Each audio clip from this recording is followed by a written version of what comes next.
Sasa mtume ukimpenda na yeye atakupenda. Na wewe kama upendi, mtume pia hakupendi. Ule sahaba alimwambia mtume, kuna mtu awapenda watu lakini hajakutana nao kabisa. Awapenda hajakutana nao. Mtume akamwambia almaru ma'man ahaba, mtu pamoja na penda. Sasa wewe ukiwapenda watu tu, watu wema, watu wakubwa, na hujakutana na wao, basi wewe utakuwa pamoja nao siku ya kiyama. Haja ukipenda mtume utakuwa pamoja na nani siku ya kiyama? Na wewe umpenda mtume na mtume akupenda wewe kabla wewe hujapenda yeye. Mtume atupenda sisi kabla sisi hatujampenda yeye.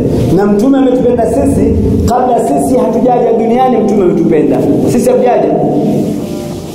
Mtume wakati mmoja alikuwa amekaa na maswahaba, akamwambia washauqa ila ikhwani, na watamani ndugu zangu.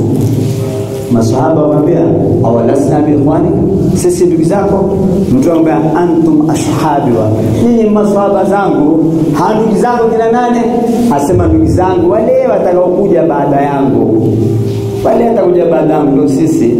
Yawaddu ahdum law ra'ani bi ahli wa mali, yani atatamani mmoja wao ameniona mimi kwa watu wake na mali. Yani atatamani mmoja wao atoe pesa zake zote, atoe watu wake wote kwa sababu ya kumuona, kwenda kumuona mtume, kwenda kumzuru mtume.